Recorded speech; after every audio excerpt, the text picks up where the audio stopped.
Okay. Hello bro, naririnig mo ako bro? Dungog ko ni mo? Dungog ka pero medyo choppy-choppy lang ba? Okay. Ang tanong mo kasi bro, tatagalogin ko ha. Balag magbinisaya ka, tatagalogin ko yung aking side kasi may rami nanonood eh.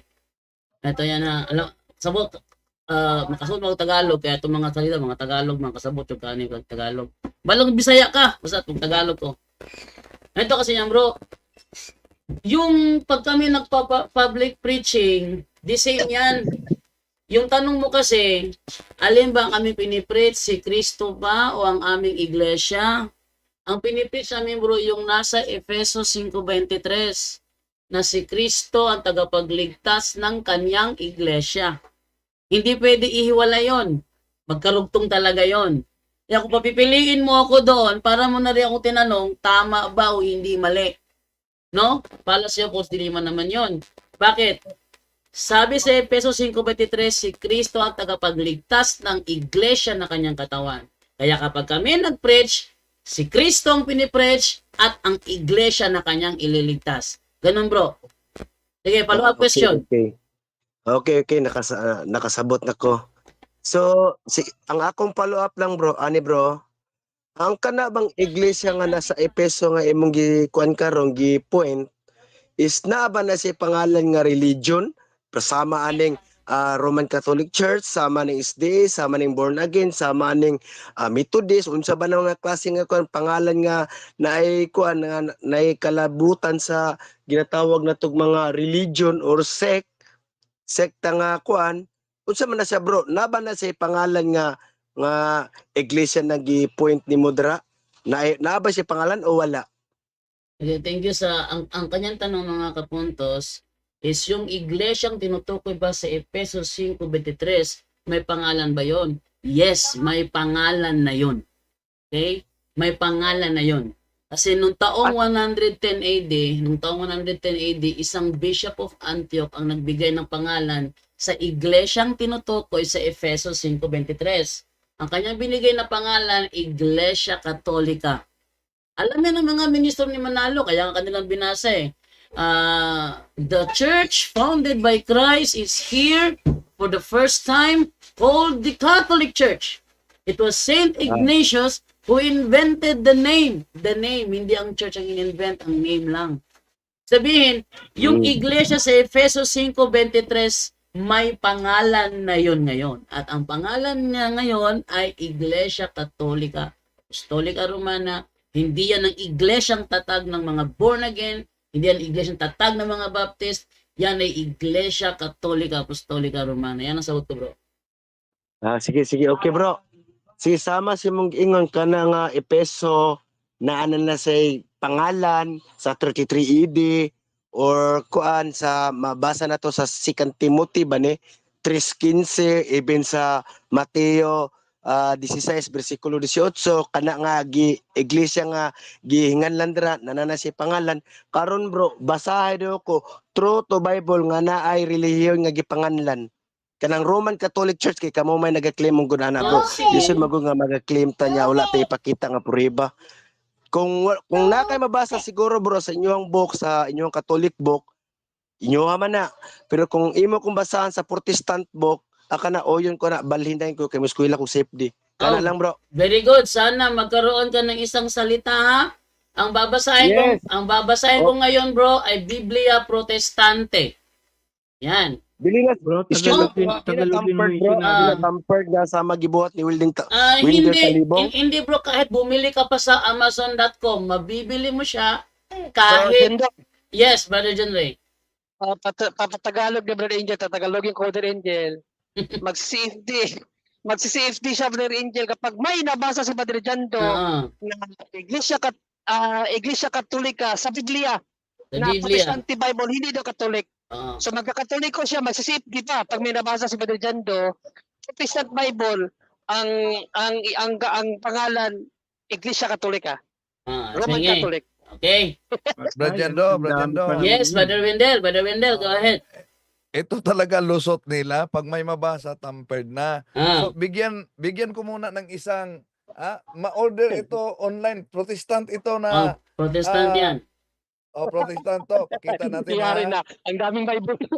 Pakita natin ha. Sige, pakita mo, Brother Wendell. Go ahead. John chapter 10 verse 16 sa Protestant na ito. Usay version na, usay version bro. Iba ito.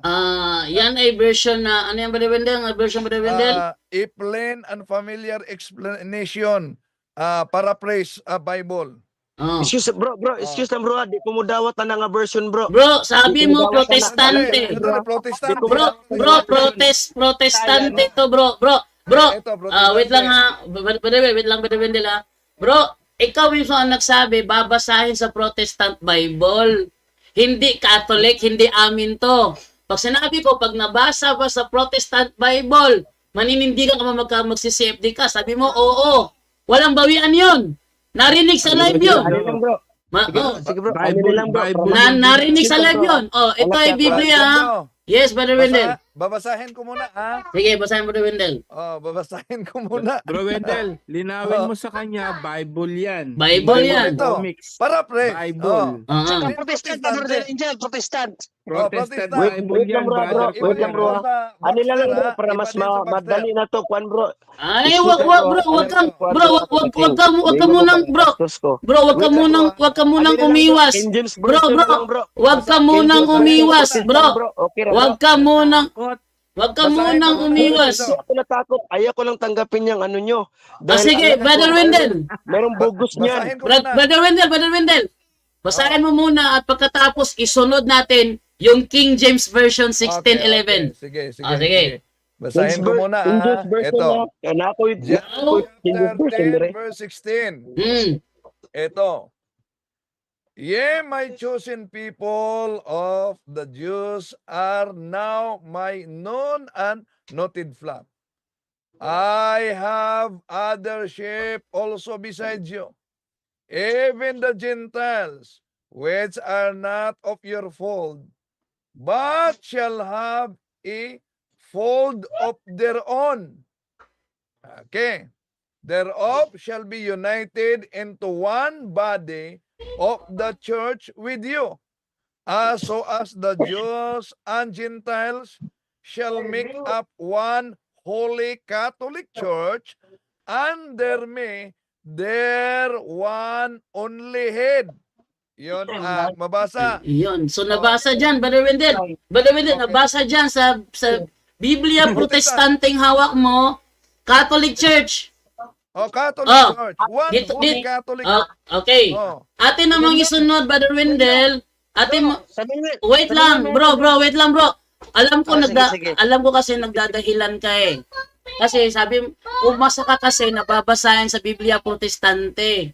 Kaya babasahin ngayon sa Biblia Protestante para makita ng lahat na kung talaga bang lalaki kang kausap. Sige, Brother Wendell, ating isunod itong 1611 King James Version. Sige, Wendell, go ahead. Makita mo. Advice natin sa kanila, Brad Jando, bago sila magsabing tampered ang Bible, dapat mag-order na lang sila sa online. Bili mo na kayo dito sa online para sabihin nyo. Bili kayo. Protestante ito. Ha? Imposible naman, napaka-inosente nila. Yan, 2 John chapter 4 verse 1. First John chapter 4 verse 1. 1611 King James Version. 1611. He warneth them not to believe all teachers who boast of the Spirit, but to try them by the rules of the Catholic faith.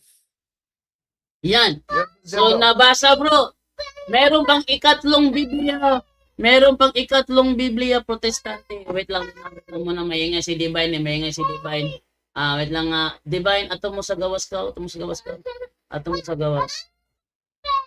Okay, ito tayo ngayon. Sa ano naman tayo? Sa isa pang Biblia Protestante. Itong Paraphrase on the New Testament by Richard Baxter, isang Puritan pastor. Ang sabi niya dito ganito, John 10:16, and besides the Jews, I have chosen people among the Gentiles. Them I must call and gather to me. And Jews and Gentiles shall be one Catholic Church. Under me their only universal head and shepherd. Ayan bro, 3 Biblia Protestante ang binasa. Yung isa, yung hawak ni Brother Wendell, may kopya ako nun pero hinahanap ko pa. Pangalawa, 1611 King James Version. Huwag ka magbubukas ng hindi 1611. Tanungin, Bajando. Ah! Tanungin mo siya kung kailan siya magpapabinyag. Sige. Tanungin din kung kailan ito magpapabinyag kasi... Si Buano siya, Brad Jando. So, magpabunyag ba siya? Kay Kundili, ininit, ibubo na to. Hello bro. Bro, excuse lang bro. Excuse lang. Ano? Ang kana bang ginakuan dira nga mabasa dira sa Protestant nga kuan kanang Catholic dira nga wala man jud na Rome parang dia wa man di mabasa nga Roma kundi Catholic kuan man jud na naba na sa Rome nga mabasa bro kanang Roma ba Roma. Ay, meron Roman bro. Catholic. Meron bro. Si Apostol Pedro, sinasabi niyang nasa Roma siya. Basahin natin. The Living Bible, 1 Peter chapter 5 verse 13. Ito sinasabi ni Apostol Pedro sa The Living Bible, 1 Peter chapter 5 verse 13. Ang sabi niya rito ganito, the church here in Rome, she is your sister in the Lord. Send you her greetings. So does my son Mark. Dahil ayon sa Biblia bro, sila ay pinapupunta sa Roma. Gawa, Kapitulo 23, versikulo 11, ang sabi ganito, kinagabihan, nagpakita ang Panginoon kay Pablo at sinabi sa kanya, lakasan mo ang iyong loob kung paanong nagpatotoo ka tungkol sa akin dito sa Jerusalem. Kailangang magpatotoo ka rin sa Roma. Kaya pagdating sa Roma 1, Kapitulo 1, versikulo 7, sa inyong lahat na nasa Roma, mga minamahal ng Diyos at tinawag upang maging mga santo, sumainyo nawa ang pagpapala kapayapaang mula sa Diyos na ating Ama at sa Panginoong Jesucristo. Una sa lahat, nagpapasalamat ako sa aking Diyos sa pamamagitan ni Jesucristo dahil sa inyong lahat, sapagkat ang inyong pananampalataya sa Roma ay balitang-balita sa buong daigdig. Natural Roman Catholic yung Catholic dyan. Okay ka na ba bro? 3 Biblia Protestante ang binasa. Bro, ang tanong, kailan ka magsi-CFD? Miro, excuse lang bro. Hindi, wag ka muna, wag ka muna. Bro, wag ka muna mag-excuse bro kasi sabi mo kasi pag may nabasa sa Biblia Protestante, hindi Katoliko, maniniwala ka at magsi-CFD ka. Ngayon, binasa. Ano na lang, ganito na lang. Wait lang ha. I-send na sa kuang messenger ang kanang tulo ka book nimo. Ang kanang tulo ka Bro, binasa na bro. Bro, wait lang muna. Isisend ko sa'yo. Bro, isisend ko sa'yo, bro. Pero sagutin mo na ang tanong. No, sagutin mo muna ang tanong. Bro Jado, dagdag ng kondisyon. Oh, dami mong kondisyon eh. Huwag ka munang... Kanina wala. Huwag ka munang mangondisyon. Binagsakan mo ako ng deklarasyon mo eh. Na kapag nabasa sa Biblia Protestante, magsi-CFD ka. Ngayong binasa, 3 Biblia Protestante binasa, kailan ka magsi-CFD? Tampard. Wala. Sige. Bro, hinahamon kita. Mag-order ka sa online. Pag may nabasang Catholic dyan, magpapabinyag ka sa akin. Sakit talaga. Ayaw sa istorya ko. Ano? Sa gipanguan mo. Hindi. Bro, ikaw ang nagsabi. Oh, bro, yung sinabi mo kanina na kapag nabasa sa Biblia Protestante, magsi-CFD ka, totoo ba yung sinabi mo na yon o nagsisinungaling ka? Walang condition kanina yan, bro Jando. Walang condition. Paminawas ako, bro Jando. Para, kwanta ba, natay respeto sa tumatagos sa akin. Respeto ba ko sa inyo? Kaya ako may nanawag, nirespeto ko sa inyo, gipaminaw ta mo. Ang ako lang concern na i-send na sa kuha ang kanang tulo ka version ninyo nga gipambasa ninyo karon para ako pong maistadihan kung tampered ba na siya o dili. Diha na ko Bro Jando, mukuha Bro decision. Jando. Kung hindi Kung tampered, ako bro, dyan bro, siya, kung mapatunayan mong hindi tampered, bro, anong gagawin mo? Wait lang bro, mo gani gi-challenge ti ka, i-send sa ko ang messenger para ang kanang tulo ka book nimo nga, ang tulo ka version nimo para akong maistadihan kung naaabag yun na siya ay mabasa og dili siya tamper. Yun nga, bro, kung mapatunayan, bro, na, bro, kung mapatunayan mo, bro, na tampered, na ano yan, na hindi tampered yan, bro, anong gagawin mo? Magbabayad ka? Dili, no, wait lang, wala ko nag-ingon na ang ako. Sige, bro, eto bro ha, palitan ko yung tanong. Bro, pwede ko tanong, bro ha, pwede ko muna yung tanong. Sabi mo kasi kanina, bro, tumahimik ka muna, bro, di tayo magkakaroon to kung ikaw lang sa nagpapalusot eh. Bro, tumahimik ka muna ha. Gusto ng inyo ang mga... Bro, tumahimik ka muna, bro. Makinig ka muna kasi hindi mo ako maunawa pag hindi ka makikinig dyan. Tahimik ka muna, okay? Bro, tahimik muna ha. Eto ha. Sabi mo kanina kapag nabasa sa Biblia Protestante, mag-CCFD ka. Totoo ba yung sinabi mo na yon o nagsisinungaling ka doon? Tinuod to, pag naa kay ihatag sa kuha nga tulo ka version, isend nimo sa kuang messenger. Ngayon bro, kung isend ko sa'yo, messenger mo, at mapatunayan mong hindi tampered ang mga yan, anong gagawin mo? Mo gani, paminaw sa bro. Hindi, sagutin mo na bro. Kung bibigyan kita ng screenshot ng naturang Biblia at mapatunayan mong hindi siya tampered, ano ang gagawin mo? Bro Jando. Yes, Padre Wendell. Una, hindi magiging prueba yung screenshot lang na ipadala. Ang isang prueba na hindi tampered, talagang nakasulat, hindi mag-order na lang siya. Okay na lang bro. Order ka na lang sa online, bro. Bigay ko sa iyo ang mga link, bro. Order ka na lang sa online. Kaya mo? Sige, bro. Brother Wendell, Ang katong mga bigyan mo ko ng ano, Brother Wendell. Brother Wendell, bigyan mo ko ng ano, Brother Wendell, yung link nung Bibliang ginamit mo una kasi nung sa akin kasi picture lang ng page eh. Bigyan mo ko ng ano, Brother Wendell, nung link nun sa mga order yon.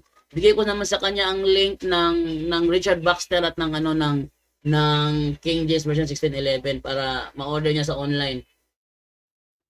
Okay. Sige bro Jando. O yung pa nag-iingon ni bro Talibong. Ang tanong bro, kailan mo o-orderin? Para ma-update talaga kita. No. Ano mo order mo kung nga naman ko kay Herman? Tulo ka version man ka na ko'y kay Herman. Ang ako gipasabot, isend sa kuha kung unsa to mga bersikulo ha, unsa to mga kapitulo ha, uglabas sa tanan, unsa to mga version. Bro, mas maganda isend ko sa iyo ang link para ikaw na mismo ang mag-order o yung kung may kaibigan kang mapera, siya pa orderin mo at pagdating sa inyo ng Biblia, ano ang gagawin mo kung nandoon nga ang sinasabi ng talata? Oh, sige. Anong gagawin mo kung nandoon nga pagtanggap niyo ng libro, may kaibigan mapera, orderin nyo, bigay ko sa yung mga link, orderin nyo. Kung sakali nandun talaga sa talata ang binabasa namin, ano ang gagawin mo? Eskwela lagi ko save this. Hindi eskwela, magpabautismo ka talaga, ayun ang gusto ko. At bago ka mag-aral ng save day. Mao gani, ang akong challenge mo ha. Brother Wendell? Maliban pala sa pwedeng i-order ito, may archive pala na pwedeng i-download nila. Saan, Brother Wendell? Bigyan mo ko ng link. I-send ko sa iyo ang link ng archive ha. Sa Bible na unang binasa ko. Sa BB Face, Brother Wendell, para madali para makakuha din kopya yung iba. I-send ko ang archive. Pwede pala. So, sa mga naghahanap na protestante, pwede ma-research nila. Nasa online lang yan. No? Sige, imposible naman. Napaka-inosente nila pagkatapos ang lusot nila dahil may mabasa, tampered na.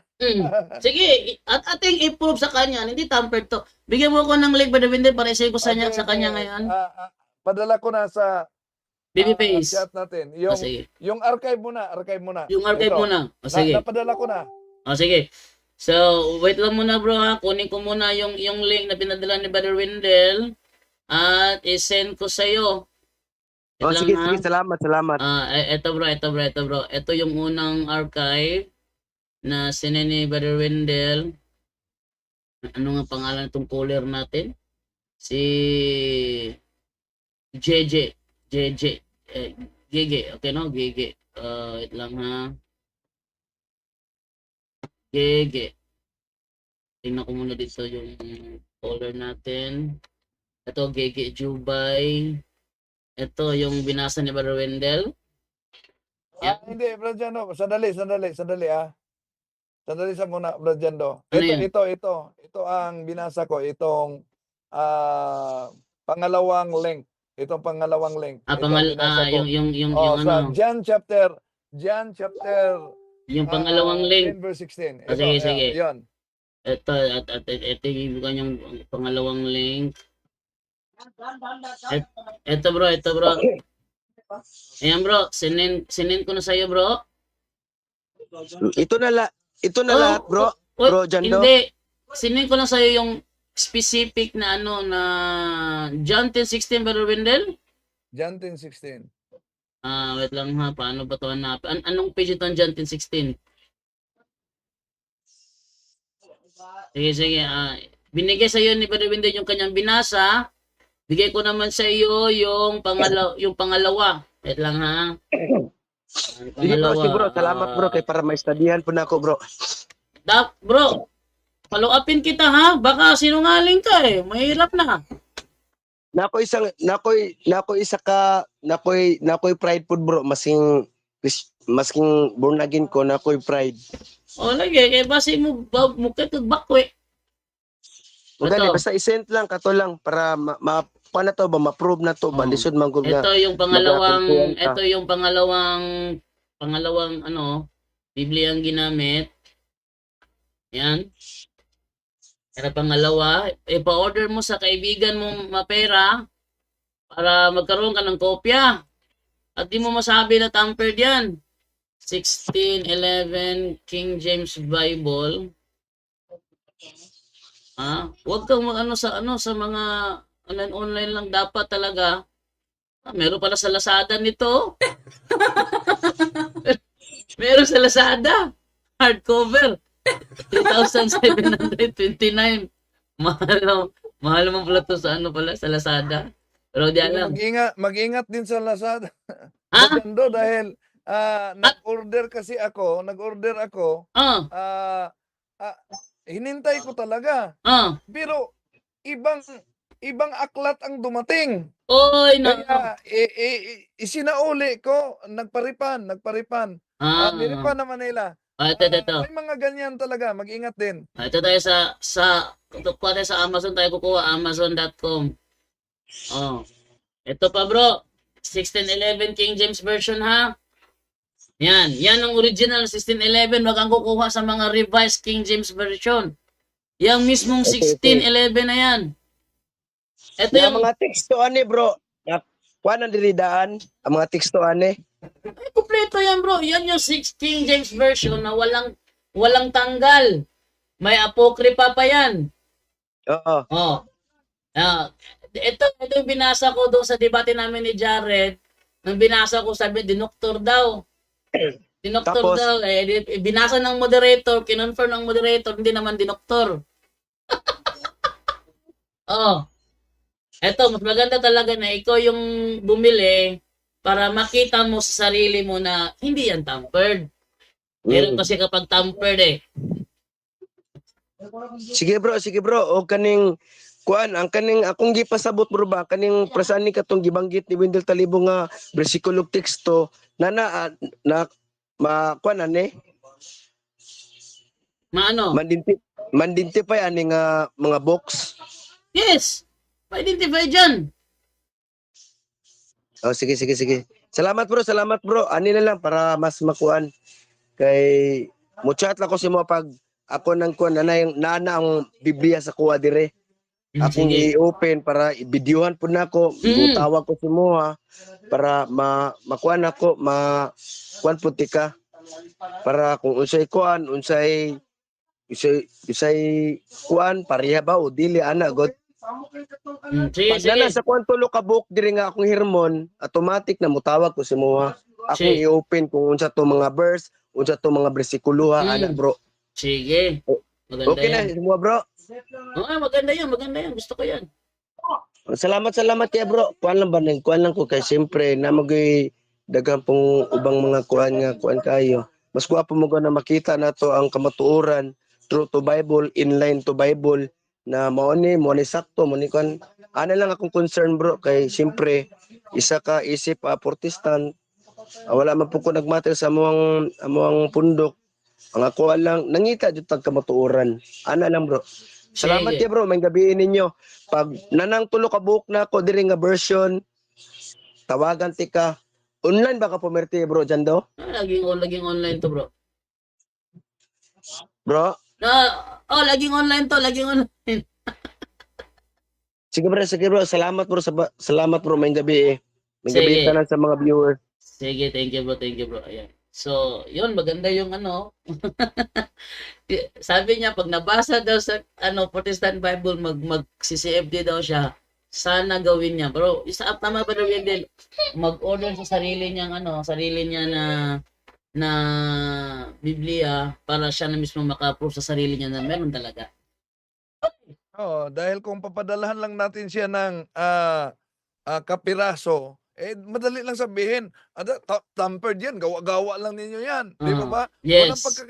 Walang pagkakaiba yan sa pasugo na Iglesia ni Crispo. Tampered din daw, umano. Oo. Yung let us set this clear. I have never thought in any mention of the expression Far East refers to the Philippines. Tampered daw yun. Binasa nga ni Eli Soriano, tampered pa rin. Anyone can claim the statement of the Bible because we can do a private interpretation. Kining ako mga kaigsunan nga gipabarog nga usa ka haligi nganong matuod ang simbahan tungod kay gitukod ni Kristo. Dili tungod sa pagkamabasa, dili tungod sa karakter, dili tungod sa ngan usara ang haligi nga kung ipabarog nganong nahimong tinuod ang simbahan Katoliko way laing rason tinukod sa atong Ginoong Hesus Kristo. Talakayan to, hindi bara-bara, katotohanan lang walang palusot. Para sa mesa ng usapan, di kami nag-aaway, puro talakayan, hindi banggayan ng patay malisay. Aral hinahimay, parang beats na nire-replay. Truth ang target namin, hindi hypo display. Bawat teksto sinisilip, context yan di pwedeng ipinipilit. Doctrine na solid, hindi fake, hindi boses ng Diyos, di namin gustong i-credit.